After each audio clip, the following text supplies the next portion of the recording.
मध्यरात्रीची वेळ. नांदेड विमानतळावर एक प्रायव्हेट विमान उतरतं. 2 खासदारांना घेऊन ते दिल्लीला रवाना होतं. इकडे पुण्यामध्ये दिवसभर दुसऱ्या एका प्रायव्हेट जेटमधनं नियोजन चालू होतं. अखेर मध्यरात्री डिसिजन फायनल होतो. हे विमान श्रीकांत शिंदे यांच्या नावाने बुक असल्याचं सांगण्यात येतं. या विमानातनं ओमराजे निंबाळकर दिल्लीला रवाना होतात. तिसरीकडे एकनाथ शिंदे देखील दिल्लीला रवाना होतात, पण ते राजस्थान मार्गे जातात. राजस्थानमध्ये उतरून त्यांनी लोकसभा अध्यक्ष ओम बिर्ला यांची भेट घेतली. त्यानंतर ते दिल्लीत आले. रात्रभर झालेल्या या हालचालीनंतर उद्धव ठाकरे गट फुटला यावरती शिक्कामोर्तब व्हायला लागलं. संजय राऊत काल परवापर्यंत ठाकरेंचा एकही खासदार फुटणार नाही असं छातीठोकपणे सांगत होते, पण त्यांनी देखील सकाळपासून आपल्याच पक्षाच्या खासदारांवर टीका करायला सुरुवात केली. नांदेड विमानतळावर मध्यरात्री उतरलेल्या विमानाचा फोटो शेअर केला. त्यानंतर संजय राऊतांनी अरविंद सावंत, अनिल देसाई आणि राजाभाऊ वजे यांच्या उपस्थितीत दिल्लीमध्ये पत्रकार परिषद घेतली. या पत्रकार परिषदेतनं जे सांगितलं त्यावरनं ऑपरेशन टायगर काल मध्यरात्री पार पडल्यावर शिक्कामोर्तब झालं. राजाभाऊ वजे, अनिल देसाई आणि अरविंद सावंत हे 3 लोकसभेचे खासदार वगळता ठाकरे गटाचे उर्वरित 6च्या 6 खासदार देखील शिंदे गटात दाखल झालेत, हे फिक्स झाले. आज ओम बिर्ला यांना भेटून हा गट स्वतंत्र गटासाठी पाठपुरावा करेल आणि 19 तारखेला फुटलेले हे खासदार पक्षाच्या वर्धापन दिनाचं निमित्त साधून एकनाथ शिंदेच्या शिवसेनेत प्रवेश करतील. ऑपरेशन टायगरच्या निमित्ताने राज्यात काल रात्रीपासून नेमकं काय काय घडले, फुटणारे खासदार नेमके आहेत कोण, यातल्या कोणाकोणाला मंत्रिपद मिळणार आहे, ऑपरेशन टायगरचं लीड कोण करतंय, पाहूयात आजच्या व्हिडिओतनं. नमस्कार, मी आरती आणि तुम्ही बघताय बोलभिडू. तर 2 दिवसांमागे मातोश्रीवर उद्धव ठाकरेंनी खासदारांची बैठक बोलावली होती. या बैठकीला फक्त 4च खासदार प्रत्यक्ष उपस्थित होते.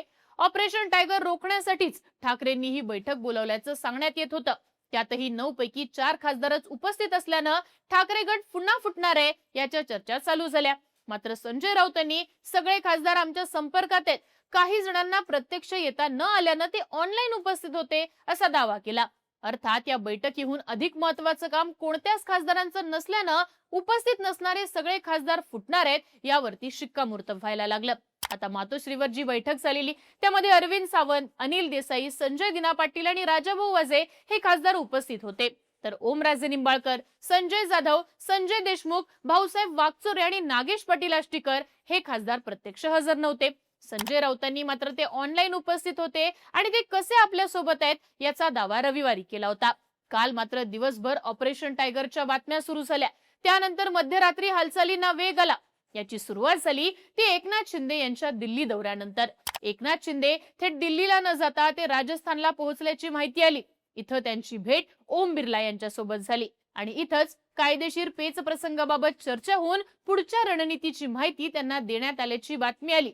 अर्थात यानंतरच मध्यरात्री अरविंद सावंत यांनी ट्विटरवरनं एक पोस्ट केली, ज्यामध्ये शिवसेना ठाकरे गट हाच एकमेव गट असून दुसरा कोणताही गट नाहीये अशी मागणी करणारं पत्र जाहीर केलं.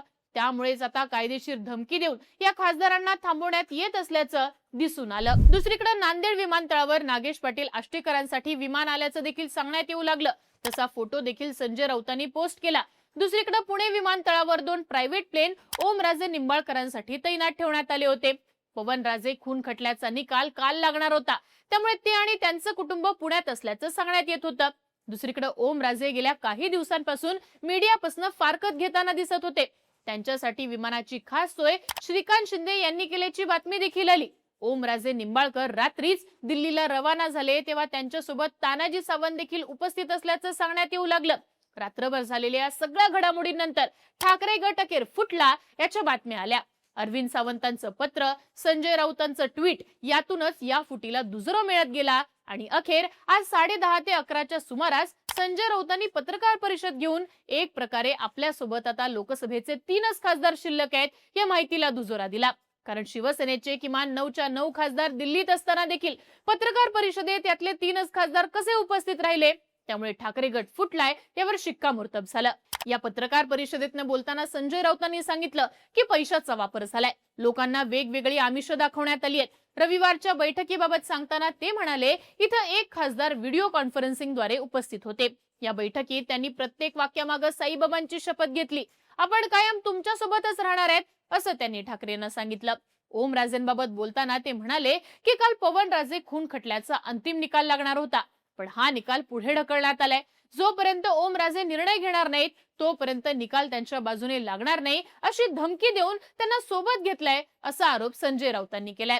अर्थात एकनाथ शिंदेच्या फुटीवेळी केलेले आरोप कायम ठेवत यावेळी देखील पैशाचा वापर झालाय. एकेका खासदाराला 15 कोटी ऍडव्हान्स मध्ये मिळालेले आहेत असं संजय राऊतांनी म्हटलंय. अर्थात हे आरोप करताना संजय राऊतांनी कोणत्याही खासदारांचं नाव घेतलेलं नाही. पण संजय राऊतांच्या या पत्रकार परिषदेत लोकसभेचे फक्त 3च त्यांचे खासदार उपस्थित होते, ज्यामध्ये ठाकरेंचे एकनिष्ठ म्हणून ओळखले जाणारे अनिल देसाई, अरविंद सावंत वगळता फक्त राजाभाऊ वाजे होते.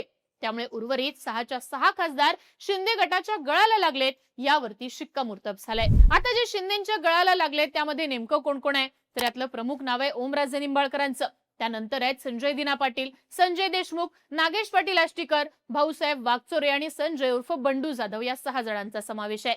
यापैकी संजय दिना पाटील किंवा संजय जाधव यांना शिवसेनेच्या कोट्यातलं मंत्रिपद मिळेल असंही सांगण्यात येते. राहता राहिला मुद्दा तो ऑपरेशन लीड कोण करते, तर जी काही माहिती मिळते त्यानुसार स्वतः श्रीकांत शिंदे या खासदारांसोबत व्यक्तिशः संपर्कात होते आणि आहेत देखील. त्यांच्याच नेतृत्वात या ऑपरेशनची धुरा सांभाळण्यात येते. पर्यायाने त्यांच्या देखील मंत्रिपदाच्या चर्चा झडू लागलेल्या आहेत.